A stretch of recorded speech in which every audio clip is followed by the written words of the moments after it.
Hello everyone. इस video में discuss करेंगे एथनोबोटनी के बारे में। क्या होती है एथनोबोटनी, क्या क्या डेफिनेशंस इसकी होती हैं एंड कौन कौन से एथनोबोटनी के अनुसंधान के लिए, रिसर्च के लिए पद्धति यानी कि मेथडोलॉजीज यूज की जाती है। ये सभी सब टॉपिक्स हम आज की वीडियो में कवर करने वाले हैं। तो सबसे फर्स्ट अगर हम देखें यहाँ पे, ये जो एथनोबोटनी है, ये एथनोबोटनी एथनोबायोलॉजी से आया है। अब यहाँ पे इनका मीनिंग क्या होगा? एथनो जो वर्ड है ये, जैसे इन जनरल भी हम बात करते हैं एथनिक वियर्स की, क्लोथ्स के केस में ट्रेडिशनल वियर्स। तो ये जो एथनिक वर्ड है इसका मीनिंग होता है जातीय। कई बार हम इसको पारंपरिक भी बोल देते हैं कि कोई स्पेसिफिक प्लेस के जो क्लोथ्स हो गए वो वहाँ के ट्रेडिशनल क्लोथ्स हो गई। इसमें भी यहाँ पे क्या है, एथनो वर्ड जातीय के लिए आया है। या फिर हम इसको बोलते हैं, ये आया है जो वो एक स्पेसिफिक रीजन के प्रिमिटिव पीपल है, प्रिमिटिव लोगों के लिए ये आया है। तो एथनोबायोलॉजी के अंदर हम बेसिकली रिलेशनशिप्स की बात करते हैं, रिलेशनशिप्स की बात करते हैं। तो यहाँ पे जैसे कि एथनो यानी कि यहाँ पे ये प्रिमिटिव पीपल का रिलेशनशिप कैसे हो गया, ऐसे ही अगर हम यहाँ पे बोटनी, जूलॉजी एंड इकोलॉजी के साथ चले तो यहाँ पे क्या होगा, जो प्रिमिटिव पीपल है, जो जातीय लोग हैं, जो ट्राइब्स के लोग हैं, जो अभी भी अपने जो उनकी जो पुरानी परंपराएं हैं उनसे जुड़े हुए हैं, वो कौन से होते हैं? वो प्रिमिटिव पीपल होते हैं। तो वो अगर प्रिमिटिव पीपल का रिलेशनशिप प्लांट्स के साथ कैसा है तो उसको हम एथनोबोटनी बोलते हैं। एनिमल्स के साथ के रिलेशनशिप को जूलॉजी बोलते हैं। इकोलॉजी यानी कि उनका आसपास के इन्वायरमेंट में, सराउंडिंग में कैसा रिलेशनशिप है। तो यहाँ पे हम स्पेसिफिकली बोटनी की बात करेंगे, यानी कि एथनिक या फिर हम बोल सकते हैं जो प्रिमिटिव पीपल है और जो प्लांट्स है उनके बीच में क्या क्या रिलेशनशिप है। इससे पहले हम देख लेते हैं, एक हमने पढ़ा था इकोनॉमिक बोटनी के बारे में, और एक होता है इथेनोबोटनी जो हम आज की वीडियो में डिस्कस कर रहे हैं। तो इकोनॉमिक बोटनी के अंदर बेसिकली हम क्या देखते हैं, क्या इकोनॉमिक इम्पोर्टेंस है एक प्लांट की। लेकिन जो इथनोबोटनी है उसके अंदर हम देखते हैं, इसके अंदर हम इकोनॉमिक इंपॉर्टेंस तो देखते हैं, साथ में primitive, ethno word primitive people के लिए आया है, बोटनी प्लांट्स के लिए आया है कि कैसा प्रिमिटिव पीपल एंड प्लांट्स का रिलेशनशिप है आपस में। कैसे ये प्रिमिटिव पीपल, ये जो जातीय लोग हैं एक स्पेसिफिक रीजन के, वहाँ के सराउंडिंग के प्लांट्स को, वहां पे पाई जाने वाले नेटिव प्लांट्स को कैसे यूज करते हैं। अब वो यूज कैसे हो सकता है, वो यूज जैसे कि इकोनॉमिक बॉटनी के अंदर हमने पढ़ा है कि क्या क्या इसके यूज हो सकते हैं। या तो उसका यूज हर्बल एज हर्ब्स हो सकता है, उसको एज ये मेडिसिन की तरह यूज कर सकते हैं, या फिर उसको एज खाने के तौर पे यूज कर सकते हैं, या फिर क्लोथ्स बनाने के लिए यूज कर सकते हैं, घर बनाने के लिए यूज कर सकते हैं। तो ये प्रिमिटिव पीपल कैसे उन प्लांट्स का यूज करते हैं, यही होती है एथनोबोटनी। तो एथनोबोटनी को हम बोल सकते हैं कि ये प्रिमिटिव पीपल यानी आदिम जो लोग हैं, जातीय जो लोग हैं और पौधे यानी प्लांट्स के बीच का संबंध है। ये एक डेफिनेशन हो गई, फर्स्ट डेफिनेशन ये हो गई एथनोबोटनी की, कि जो प्रिमिटिव पीपल है एंड जो प्लांट्स है उनके बीच का क्या रिलेशन होता है, कैसे वो उन प्लांट्स को यूज करते हैं, इसको इथनोबोटनी बोलते हैं। अब इथनोबोटनी जो है ये कवर करता है स्वदेशी ज्ञान यानी कि इंडिजिनस नॉलेज, एंड साथ में ये पारंपरिक ज्ञान यानी कि ट्रेडिशनल नॉलेज को कवर करता है। ये हम इथनोबोटनी के अंदर पढ़ते हैं। तो यहाँ पे अगर हम बात करें स्वदेशी ज्ञान की, तो जैसे कि अगर हम बात करें कि हम एक एरिया की बात करें, एक स्पेसिफिक एरिया की अगर हम बात करें, तो वहाँ के जो प्रिमिटिव पीपल है, वहाँ के जो लोग हैं, वहाँ के लोग, या तो हम बोल सकते हैं कि वहाँ के जो नेटिव है, वहाँ के जो आदिवासी नहीं ट्राइबल्स हैं, या फिर वो रूरल पीपल है, तो उनका पौधों के बारे में जो ज्ञान है उसको हम स्वदेशी या फिर इंडिजिनस नॉलेज बोलते हैं। अब हम जिस एरिया में रहते हैं, हमारे आसपास जो पौधे पाए जाते हैं, हम हमें उनकी नॉलेज होती है कि इस प्लांट को ये बोला जाता है, और हमारी जो नेटिव लैंग्वेज है या फिर हम बोल सकते हैं कॉमन नेम है उसका कुछ और है, साइंटिफिक नेम उसका कुछ और है। तो यहाँ पे इंडिजिनस नॉलेज का सिंपली मीनिंग क्या है कि जहाँ जिस एरिया में ये नेटिव पीपल रह रहे हैं, वहाँ के आसपास के पौधों के बारे में इनको जो ज्ञान है वो स्वदेशी ज्ञान कहलाता है। पारंपरिक ज्ञान की अगर हम बात करें, ट्रेडिशनल नॉलेज की, तो जो हमारे महाकाव्य है, पिक्स है, या फिर स्क्रिप्चर्स है, ग्रंथ है, उनके अंदर जो पौधों के बारे में जो नॉलेज मिलती है उसको बोला जाता है ट्रेडिशनल नॉलेज या फिर पारंपरिक ज्ञान। एपिक्स जैसे कि यहाँ पे हो गया रामायण और महाभारत हो गया, स्क्रिप्चर जैसे कि वेद हो गए, गीता, उपनिषद, ये सभी चीज़ों के अंदर जो है इनके बारे में, पौधों के बारे में, उनके यूज़ के बारे में जानकारी दी हुई होती है।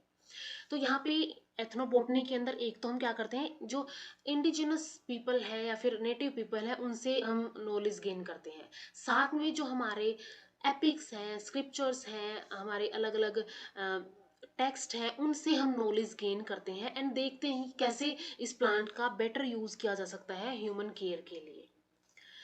तो यहाँ पे हम बोल सकते हैं कि जो पौधों का लोगों के साथ पूर्णतः स्वदेशी यानी इंडिजिनस और ट्रेडिशनल जुड़ाव जो है, एसोसिएशन है, इसको हम एथनोबोटनी बोलते हैं। तो ये एक और डेफिनेशन हो गई। फर्स्ट हमने देखी कि जो प्रिमिटिव पीपल हैं, प्लांट्स हैं, उनके बीच का कैसा रिलेशन है। सेकेंड हमने देखा कि जो इंडिजिनस नॉलेज है यानी जो स्वदेशी ज्ञान है और जो ट्रेडिशनल यानी पारंपरिक जो नॉलेज है, इनके बीच का एसोसिएशन क्या है, तो इसको भी एथनोबोटनी बोलते हैं। इसके बाद कुछ और डेफिनेशंस आती है एथनोबोटनी की। इसमें नेक्स्ट डेफिनेशन है कि जो आदिम मानव जाति है यानी कि प्रिमिटिव ह्यूमन रेस है। आदिम मानव जाति का मीनिंग ये हम बात नहीं कर रहे हैं कि जो हमारे पूर्वज थे उनके बारे में बात कर रहे हैं। हम बात कर रहे हैं जो अभी लोग एग्जिस्ट करते हैं लेकिन वो अपनी पुरानी परंपराओं से जुड़े हुए हैं, उनको प्रिमिटिव पीपल या फिर आदिम मानव जाति बोला जाता है, जैसे ट्राइबल्स के लोग हो गए। तो आदि मानव जाति जो होते हैं कि वनस्पति विज्ञान यानी बोटनी का अध्ययन कहलाता है एथनोबोटनी। इसके बाद नेक्स्ट डेफिनेशन आई है, फोल्क्स ने 1958 के अंदर दी थी। मनुष्य और वनस्पति के बीच कुल संबंध यानी टोटल रिलेशनशिप जो है मनुष्य यानी ह्यूमन और प्लांट्स के बीच का या फिर बोटनी के बीच का, यानी आर्थिक वनस्पति विज्ञान यानी इकोनॉमिक बोटनी के दायरे से उसके भी बियॉन्ड इसका स्कोप होता है। लाइक इकोनॉमिक बोटनी के अंदर हम सब सिर्फ पढ़ते हैं कि प्लांट्स का क्या यूज होता है, ह्यूमंस के लिए क्या यूज होता है, लेकिन यहाँ पे क्या है, इथनोबोटनी के अंदर हम टोटल रिलेशनशिप की बात करते हैं। यहाँ पे इकोनॉमिक वैल्यूज भी ऐड होती है, साथ में उसकी और टाइप से हम उसको कैसे यूज कर सकते हैं, तो वो भी यहाँ पे यूज होता है। जैसे अगर हम प्लांट्स की बात करें तो प्लांट्स से मिलने वाले प्रोडक्ट्स बहुत सारी चीज़ों में यूज होते हैं, या फिर कुछ प्लांट्स को हम जैसे कि पूजा में यूज करते हैं, या फिर कुछ प्लांट्स को हम अलग अलग तरीके से उनका यूज करते हैं। तो वही क्या है, उससे भी इकोनॉमिक बॉटनी से भी बियॉन्ड है ये सब चीजें इथेनोबोटनी के अंदर। इसके बाद नेक्स्ट जो डेफिनेशन है 1962 के अंदर सुल्स ने दी थी।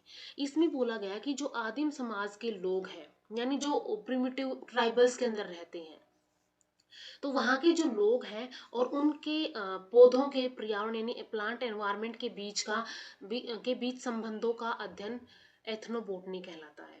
यानी जो प्रिमिटिव पीपल है किसी एरिया में रह रहे हैं, अब उनको उन प्लांट्स के उन एनवायरनमेंट के भी की नॉलेज है, तो उनके बीच का जो रिलेशनशिप है, उनके बीच का जो संबंध है, वो कहलाता है यहाँ पे एथनोबोटनी। नेक्स्ट डेफिनेशन आते हैं मुग्धल और जैन ने 1982 के अंदर दी थी। इसके अकॉर्डिंग एथनोबोटनी आदिवासियों यानी कि जैसे ट्राइबल्स हो गए या फिर ग्रामीण लोग जैसे कि रूरल पीपल हो गए, इनके बीच की संपदा यानी कि वेल्थ के बारे में उनके अनूठे ज्ञान, जैसे हमने बात की थी इंडिजिनस एंड ट्रेडिशनल नॉलेज की, तो इंडिजिनस नॉलेज ही क्या है, जो यूनिक ज्ञान है, जो यूनिक नॉलेज है, जो अनूठा ज्ञान है उन प्लांट्स के बारे में वहां पे रह रहे हुए लोगों का, यानी कि जो प्रिमिटिव पीपल है उनका अनूठे ज्ञान को दर्ज करने और हर्बल दवाओं में, ठीक है, हर्बल ड्रग्स के अंदर इनका यूज होता है, कैसे इनको खाने के लिए यूज करते हैं और अन्य पहलुओं के नए संसाधनों की खोज के अध्ययन से संबंधित है। तो जो ट्राइबल पीपल्स है और जो रूरल पीपल है, उनका जो नॉलेज है, जो उनकी यूनिक नॉलेज है हर्बल ड्रग्स के बारे में, एडिबल प्लांट्स के बारे में और अलग अलग तरीके से कैसे इन प्लांट्स को यूज किया जा सकता है, तो इनकी स्टडी एथनोबोटनी कहलाती है। तो ये कुछ डेफिनेशंस हो गई। सबसे पहले हमने देखा कि जो प्रिमिटिव ह्यूमन रेस है और जो वनस्पति विज्ञान है, इनके बीच की स्टडी को एथनोबोटनी बोलते हैं। सेकेंड यहाँ पे हमने देखा फोर्स की डेफिनेशन। तो फोर्स की डेफिनेशन के अकॉर्डिंग यहाँ पे बोला गया कि जो टोटल रिलेशनशिप है, कुल संबंध जो है आर्थिक वनस्पति विज्ञान के दायरे से परे, इसको बोला जाता है एथनोबोटनी, यानी कि ह्यूमन और वनस्पति के बीच का जो संबंध है, जो रिलेशनशिप है इकोनॉमिक बॉटनी से के ज्ञान से भी परे या फिर उसके दायरे से, उसके स्कोप से भी परे, उसको बोला जाता है एथनोबॉटनी। थर्ड यहाँ पे बोला गया कि जो आदिम समाज के लोग हैं और उनका उनके पौधों के बीच में या फिर जो पर्यावरण है उनके बीच के उनके बीच में क्या संबंध है, इसको भी क्या बोला जाता है, एथनोबॉटनी बोला जाता है। एंड लास्ट डेफिनेशन यहाँ पे है, एथनोबॉटनी आदिवासियों और जो ग्रामीण लोग हैं उनके बीच में जो पौधों का जो यूनिक नॉलेज है, उसके किसके बारे में, हर्बल दवाओं के बारे में, खाद्य पौधों के बारे में और अन्य पहलुओं के नए संसाधनों के बारे में, इनके बीच की खोज के अध्ययन से संबंधित है एथनोबॉटनी। तो ये कुछ डेफिनेशंस हो गई। इसके अलावा एक डेफिनेशन और है यहाँ पे, तो ये एक डेफिनेशन है, एथनोबॉटनी अध्ययन है कि विशेष संस्कृति यानी कि कल्चर और रीजन के लोगों के जो इंडिजिनस है स्वदेशी पौधों का उपयोग कैसे करते हैं। जैसे जिस एरिया में जो लोग रहते हैं उनका एक अलग कल्चर है, तो उस रीजन के लोग कैसे इन स्वदेशी पौधों का, कैसे इन नेटिव पौधों का, कैसे इन इंडिजिनस पौधों का उपयोग करते हैं, अलग अलग तरीके से उपयोग करने के लिए ये भोजन के रूप में उपयोग कर सकते हैं, शेल्टर के रूप में, आश्रय के रूप में उपयोग कर सकते हैं, दवा के रूप में, कपड़े, शिकार और धार्मिक समारोह जैसे कि हवन सामग्री हो गई, या फिर हम बहुत सारे फूल यूज करते हैं, या फिर हम पत्ते यूज करते हैं बहुत सारे रिलीजियस सेरेमनीज में, धार्मिक समारोह में, तो वो सभी क्या है, वो सभी इस एथनोबॉटनी के अंडर ही आते हैं कि कैसे ह्यूमन बीइंग उनका उपयोग कर रहे हैं, कैसे प्रिमिटिव पीपल उनका उपयोग करते हैं। तो ये सभी क्या होती है, एथनोबॉटनी ही होती है। अब एक ओवरऑल हम एथनोबॉटनी को बोल सकते हैं कि एथनोबॉटनी एक अंतः विषय अध्ययन यानी कि इंटरडिसिप्लिनरी स्टडी के रूप में उभरा है, या फिर हम इसको बोल सकते हैं इंटरडिसिप्लिनरी भी बोल सकते हैं, या तो हम इसको मल्टी डिसिप्लिनरी भी बोल सकते हैं। मल्टी डिसिप्लिनरी यानी कि बहुविषय अध्ययन हम बोल सकते हैं इसको। क्यों बोल सकते हैं, क्योंकि ये जो वनस्पति विज्ञान है, एक तो ये एथनोबॉटनी यानी कि जो एथनोबॉटनी एक तो ये बॉटनी को यूज कर रहा है, उनके बीच में प्लांट्स और एनिमल्स का रिलेशनशिप बताता है, साथ में ये आर्कियोलॉजी यानी पुरातत्व, जो समाज शास्त्र है, सोशियोलॉजी है, पौराणिक कथाएं, मिथोलॉजी, लिंग्विस्टिक भाषाएं जो है, और साहित्यिक जो है, लिटरेचर, वानिकी, फॉरेस्ट्री, या फिर इकोलॉजी जो है, कृषि जो है, औषधीय विज्ञान, अर्थशास्त्र, फाइटोकेमिस्ट्री, फाइटोकोलॉजी और पशु चिकित्सा, वेटनरी मेडिसिन, इन सभी के अंदर भी ये शामिल होते हैं एथनोबॉटनी। क्योंकि जिसके अंदर यहाँ पे रिलेशनशिप की बात होगी, ह्यूमन और प्लांट्स के बीच के रिलेशनशिप की, तो वहाँ वहाँ हम एथनोबॉटनी को कवर कर सकते हैं, इसलिए इसको एक इंटर डिसिप्लिनरी और मल्टी डिसिप्लिनरी स्टडी बोला जाता है कि इसका स्कोप एक ही जगह नहीं है, ये डिफरेंट डिफरेंट ब्रांचेस के अंदर फैली हुई है। जैसे कि हम यहाँ पे अगर बात करें औषधीय विज्ञान की, मेडिसिनल साइंस की, तो जैसे जो पीपल है वो प्लांट्स का कैसे अलग अलग मेडिसिन बनाने में यूज करते हैं, तो वो भी क्या हो गया, एक तरह से एथनोबॉटनी के अंडर ही आएगा। इकोनॉमिक्स अगर हम बात करें, अर्थशास्त्र की अगर हम बात करें कि इनकी इकोनॉमिक वैल्यू हमने देखी, फिर इनको अलग अलग इनके यूज देखे प्लांट्स के, अब वो प्लांट्स के यूज जो है हम मार्केट में लेके आ सकते हैं, तो इससे क्या होगा, इकोनॉमिक में एड होगा, तो ये इकोनॉमी को भी कवर करके रखती है। तो इसलिए इसको एक मल्टी डिसिप्लिनरी और इंटर डिसिप्लिनरी स्टडी बोला जाता है, क्योंकि ये अलग अलग फील्ड्स को भी कवर करती है, उनके बीच में भी इसका रिलेशनशिप है। इसके बाद कुछ इंपॉर्टेंट फैक्ट आते हैं कि जैसे कि फर्स्ट टाइम जो है एथनोबॉटनी टर्म यूज की थी जॉन विलियम हार्सबर्गर ने 1895 के अंदर। फादर ऑफ इथनोबॉटनी है एडवर्ड पामर, जो कि थे 1831 से 1911 तक। इसके बाद मॉडर्न इथनोबॉटनी के फादर है रिचर्ड इवांस सोल्स, जो कि 1915 से 2001 तक है। और फादर ऑफ इथनोबॉटनी इन इंडिया की अगर हम बात करें तो ये डॉक्टर एस के जैन इनको बोला जाता है। कुछ यहाँ पे बोटेनिस्ट के नाम दी हुई है। बोटेनिस्ट कौन होंगे, जैसे कि अगर हम बात करते हैं जो बायोलॉजी की स्टडी करता है उसको बायोलॉजिस्ट बोल देते हैं, जो बोटनी के बारे में रिसर्च करता है उसको बोटेनिस्ट बोल देते हैं, ऐसे ही जो इथनोबॉटनी के बारे में रिसर्च करते हैं उनको एथनोबोटेनिस्ट बोला जाता है। तो इसके अंदर लिस्ट के अंदर एस के जैन हो गया, आर के अरोड़ा, वी मुग्दल, के एस मणिलाल, जे के माहेश्वरी, के सिंह, ए के जैन, आर आर राव, जानकी अमाल, एस के बोर ठाकुर, तो ये सभी कुछ फेमस इथेनोबोटेनिस्ट हैं इंडिया के अंदर। इसके बाद नेक्स्ट यहाँ पे आता है मेथडोलॉजीज ऑफ इथेनोबोटेनिकल रिसर्च की इथेनोबोटनी अनुसंधान की कौन कौन सी पद्धतियां हो सकती है। तो इसके लिए बेसिकली हम तीन पद्धतियां यूज करते हैं। तीन में से सबसे पहले क्या होगा कि किस एरिया के, एक स्पेसिफिक एरिया हमने चूज किया है, वहां के प्लांट्स के बारे में हमें क्या करना है, वहां के प्लांट्स के बारे में हमें स्टडी करनी है। तो एक फील्ड वर्क यहाँ पे होगा, जहाँ पे जो एरिया हमें, जिस एरिया के रिसर्च करनी है उसको हम चूज करेंगे। फिर यहाँ पे क्या होगा, साहित्य, लिटरेचर्स की हेल्प लेंगे, जो टेक्स्ट है हमारे ट्रेडिशनल, उनकी हेल्प हम लेंगे। साथ में हम हर्बेरिया और म्यूजिया, यानी कि हर्बेरियम एंड म्यूजियम की भी हेल्प ले सकते हैं इन इथेनोबॉटनिकल रिसर्च के अंदर। अब इनको हम वन बाय वन डिटेल में डिस्कस करेंगे। तो सबसे फर्स्ट यहाँ पे आता है फील्ड वर्क, यानी कि क्षेत्र कार्य। तो इसके लिए व्यापक अन्वेषण यानी कि एक्सप्लोरेशन और महत्वपूर्ण अवलोकन अवलोकन की रिक्वायरमेंट होती है। यानी कि एक तो यहाँ पे एक्सप्लोरेशन होता है उस एरिया का, और एक ऑब्जर्वेशन। अब ऐसा तो नहीं है ना कि हम उस एक एरिया, स्पेसिफिक एरिया के अंदर चले गए और वहां पे एक्सप्लोर करते जा रहे हैं, सिर्फ एक्सप्लोर ही करते जा रहे हैं, ऑब्जर्व नहीं कर रहे हैं कि ये प्लांट ऑलरेडी एग्जिस्ट करता है या फिर ये प्लांट नया है। तो पहले क्या होता है, एक व्यापक अन्वेषण होता है और एक महत्वपूर्ण अवलोकन होता है, ऑब्जर्वेशन की जाती है उस फील्ड की जो हमने रिसर्च के लिए चूज किया है। अब पौधों का नियमित संग्रहण किया जाता है, रूटीन कलेक्शन की जाती है, क्योंकि कई बार कई पौधे किसी टाइम पे फ्लावरिंग करते हैं, कई पौधे किसी टाइम पे फ्रूटिंग करते हैं, कई पौधे किसी टाइम पे जो है उनकी अलग अलग स्टेजेस चलती हैं। तो इस हिसाब से उनका एक रूटीन कलेक्शन किया जाता है, नियमित संग्रहण किया जाता है उस एरिया से। हम सिर्फ इस एक एरिया की बात कर रहे हैं, ठीक है। उस एक एरिया के अंदर हमने पहले इसको फील्ड वर्क चूज किया, फिर इसको एक्सप्लोर करना स्टार्ट किया विद ऑब्जर्वेशन, इसका अवलोकन करना स्टार्ट किया, फिर यहाँ पे रूटीन कलेक्शन करनी स्टार्ट की, नियमित संग्रहण करना स्टार्ट किया। पौधों को उनके फूलने यानी कि फ्लावरिंग टाइम जो होता है और फलने की अवस्था यानी कि फ्रूटिंग जो स्टेज होती है उसमें एकत्रित किया जाता है। क्योंकि कई पौधों का होता है अलग अलग टाइम पे फ्रूटिंग स्टेज आती है, अलग अलग टाइम पे फ्लावरिंग स्टेज आती है। तो उनको उनकी फ्लावरिंग और फ्रूटिंग स्टेज के अंदर इकट्ठा किया जाता है। और इसका एक ये भी रीजन है कि एक प्लांट है उसके सिर्फ रूट्स, स्टेम और लीव्स ही इंपॉर्टेंट नहीं है, उसके फ्लावर्स की भी एक बहुत अच्छी खासी वैल्यू हो सकती है।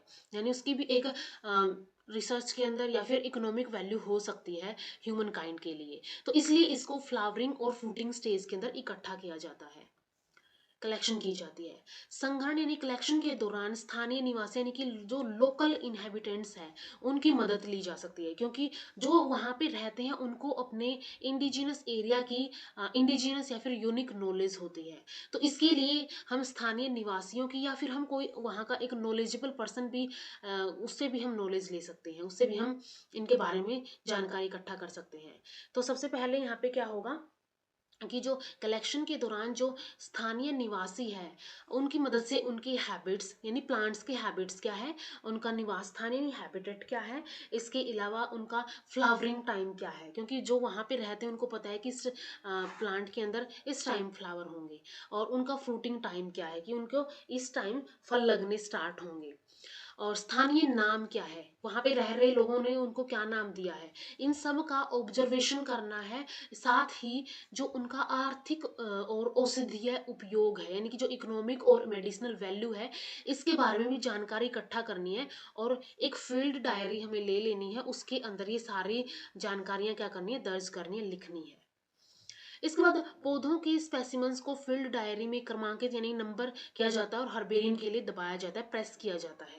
तो ये फील्ड वर्क के अंदर होता है। देखो सबसे पहले फील्ड वर्क के अंदर क्या होगा, हम एक एरिया चूज करेंगे, एक नेटिव एरिया चूज करेंगे और उन नेटिव लोगों से पूछताछ करके कि किस टाइम पे इसका फ्लावरिंग होता है, किस टाइम पे फ्रूट लगते हैं इसको, क्या इसकी इकोनॉमिक वैल्यू है, क्या इसको मेडिसिनल वैल्यू है, क्या इसका हैबिट है, क्या इसकी हैबिटेट है, क्या इसका लोकल नेम है। ये सभी चीजें क्या करते हैं हम, ये सभी चीजें पूछ के हम अपनी एक फील्ड डायरी लेते हैं, उसके अंदर रिकॉर्ड कर लेते हैं, लिख लेते हैं।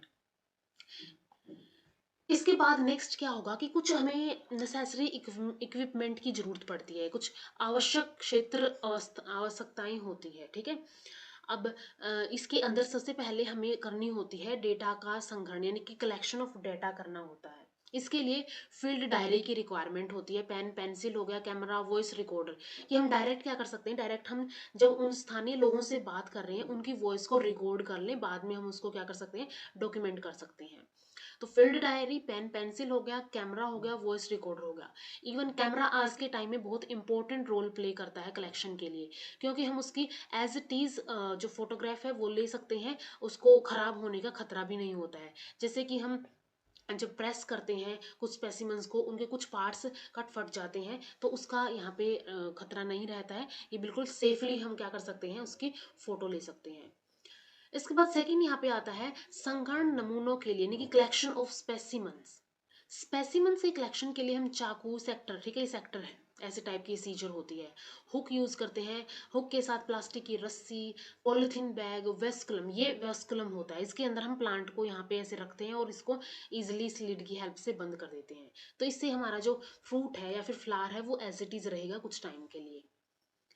और फील्ड जूते हो गए, प्राथमिक चिकित्सा, फर्स्ट एड हो गया, तो ये सभी क्या है, कलेक्शन स्पेसिमेंस के लिए चीज़ें यूज़ किए जाते हैं। उनको काटने के लिए सेक्टर्स यूज़ किए जाते हैं, चाकू यूज़ किए जाते हैं, हुक यूज़ किए जाते हैं, प्लास्टिक की रस्सी यूज़ की जाती है, पॉलिथीन बैग यूज़ किए जाते हैं। तो ये सभी चीज़ें यूज़ की जाती है। स्पेसिमेंस को प्रेस करने के लिए, दबाने के लिए परिरक्षक यानी कि प्रिजर्वेटिव्स यूज किए जाते हैं। सुखाने वाली सीट या फिर जो न्यूज़पेपर्स हैं उनका यूज किया जाता है। हर्बेरियम प्रेस का यूज किया जाता है प्लांट प्रेस के लिए। तो जैसे हमने कोई प्लांट का पार्ट जो है कलेक्ट किया है, हमने एक लीफ कलेक्ट किया है, तो उसको हम कलेक्ट करके क्या कर सकते हैं, या तो हम उसको ड्राई कर सकते हैं हर्बेरियम सीड्स के अंदर या फिर न्यूज़पेपर्स के अंदर, जो भी हमारे पास अवेलेबिलिटी है उसके हिसाब से हम क्या कर सकते हैं, उनको प्रिजर्व कर सकते हैं। या तो कुछ ऐसे पार्ट्स हैं जिनको हम प्रेस नहीं कर सकते हैं, उसके लिए हम प्रिजर्वेटिव्स का यूज कर सकते हैं, उनको जार्स के अंदर कलेक्ट करके लेके आ सकते हैं। तो ये कुछ आवश्यक क्षेत्र आवश्यकताएं हैं जो कि कलेक्शन ऑफ डाटा के लिए और कलेक्शन ऑफ स्पेसिमेंस के लिए और प्लांट्स को प्रेस करने के लिए या फिर इकट्ठा करने के लिए, लेके आने के लिए यूज की जाती है। इसके बाद एथनो मेडिसिन जानकारी जो है वो भी इकट्ठा की जाती है।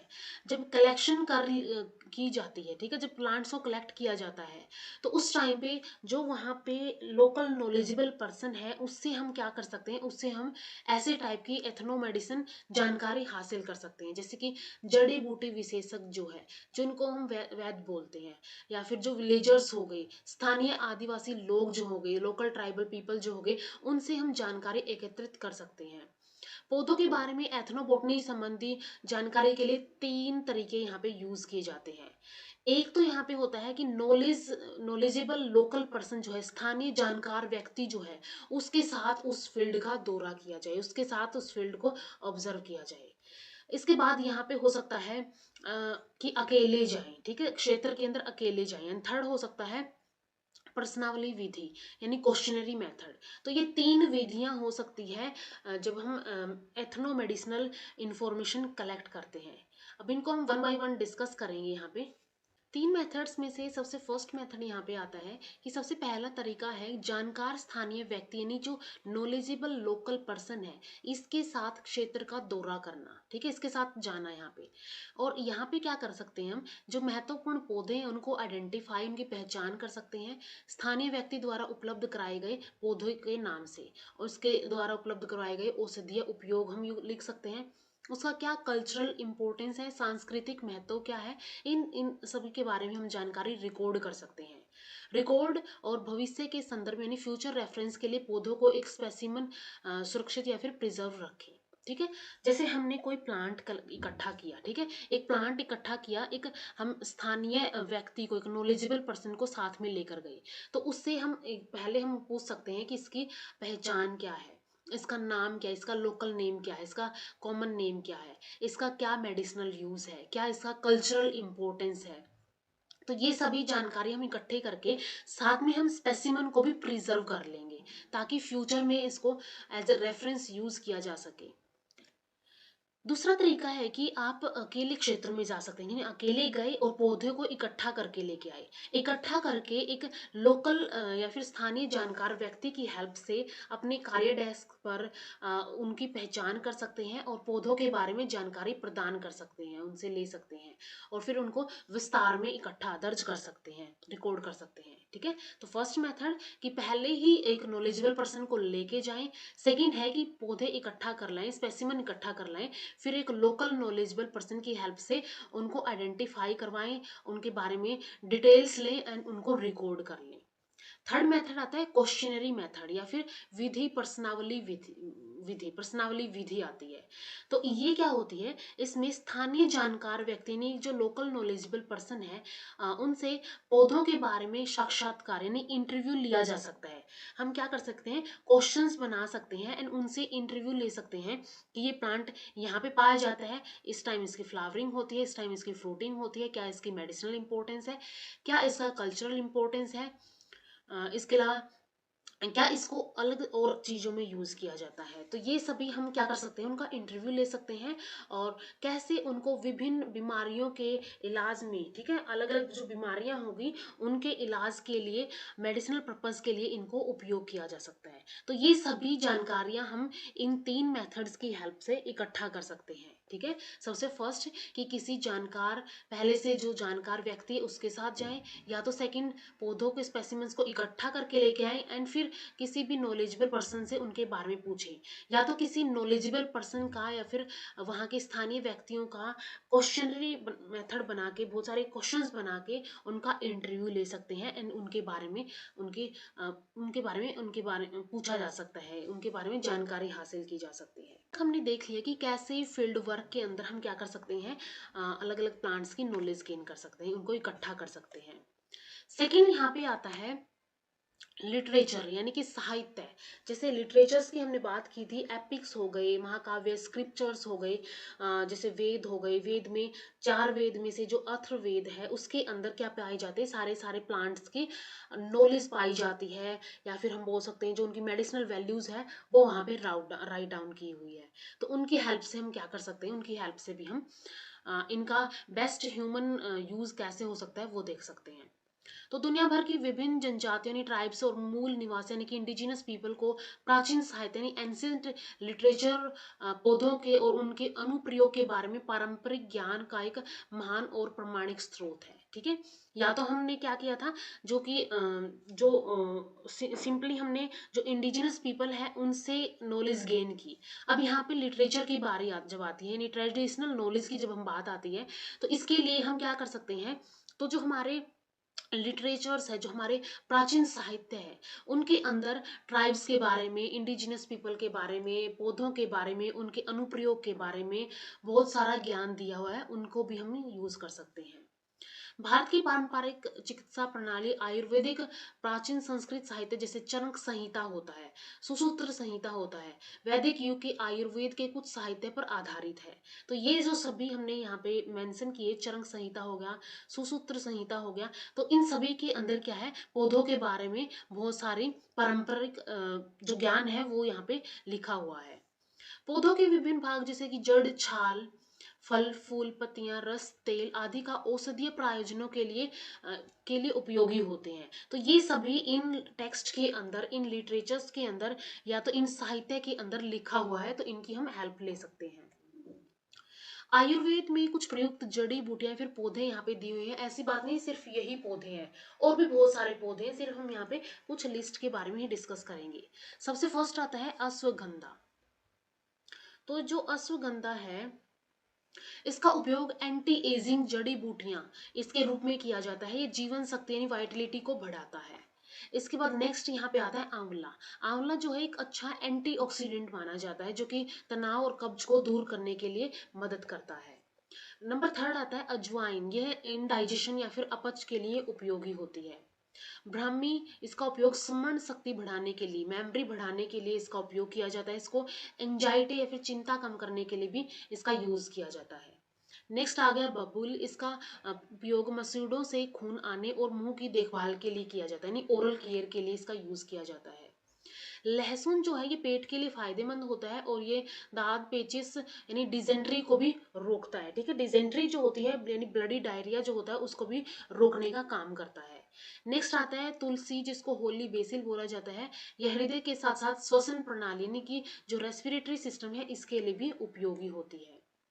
नेक्स्ट आता है नीम, या मुंह की देखभाल यानी ओरल केयर, लेप्रोसी यानी कि कुष्ठ रोग के लिए, नेत्र विकार के लिए यानी कि आईज डिसऑर्डर्स के लिए, और पेट के कीड़े यानी इंटेस्टिनल वर्म्स के लिए इलाज के लिए उपयोगी माना जाता है। इसके बाद आती है हल्दी। इसमें एंटी इन्फ्लामेटरी और एंटीऑक्सीडेंट गुण होते हैं। ठीक है, हल्दी के अंदर एंटीऑक्सीडेंट और एंटी इन्फ्लामेटरी प्रॉपर्टीज होती हैं जो कि हृदय रोग के साथ साथ कैंसर के खतरे को भी कम करता है और ये लीवर की कार्य प्रणाली को भी बेहतर बनाता है।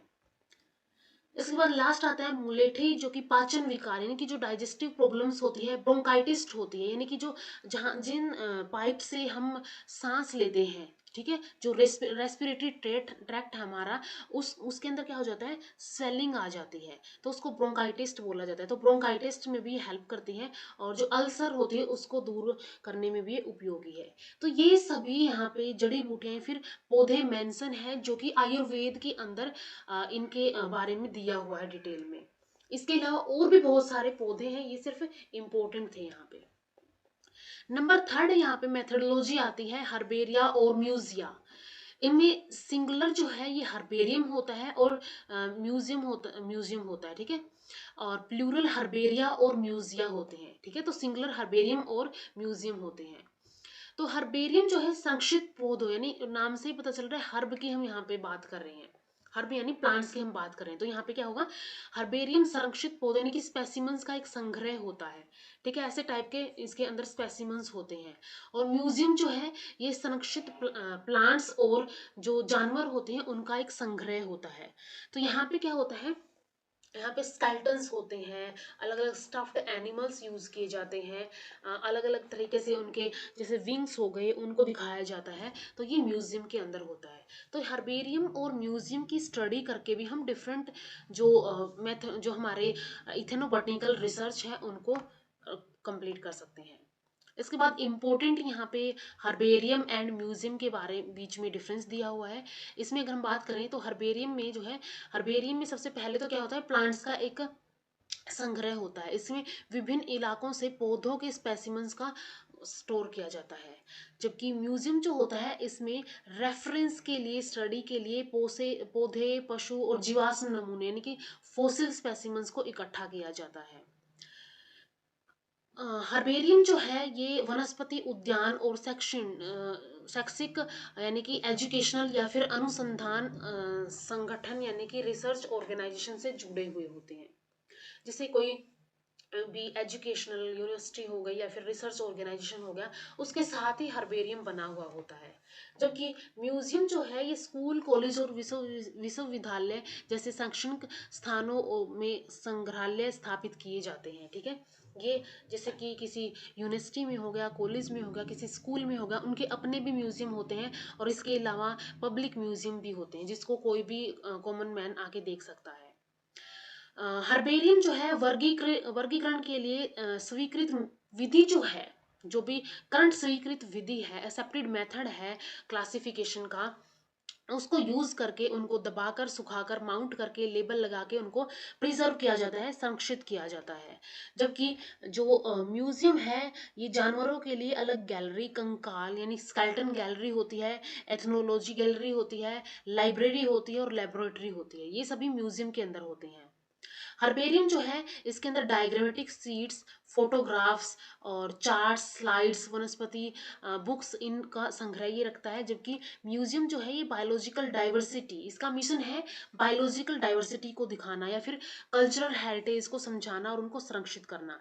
जैसे कि अब के टाइम में डायनासोर्स नहीं है लेकिन म्यूजियम्स के अंदर डायनासोर्स के स्केलेटन मिल जाएंगे, तो वो दिखाता है, या फिर कुछ स्पीसीज ऐसी है जो एक्सटिंक्ट हो चुकी है, वो अभी भी म्यूजियम के अंदर वो देखी जा सकती है। तो इसका काम है, इसका मिशन होता है कि जो हमारी जो बायोलॉजिकल डाइवर्सिटी है उसको दिखाना, उसको समझाना लोगों को, और उसको संरक्षित करना, और जो कल्चरल हेरिटेज है उसको भी संरक्षित करना। तो ये सभी म्यूजियम के रोल है, म्यूजियम का मिशन है। तो ये इंपॉर्टेंट डिफरेंसेस हो गए हर्बेरियम एंड म्यूजियम के बीच में।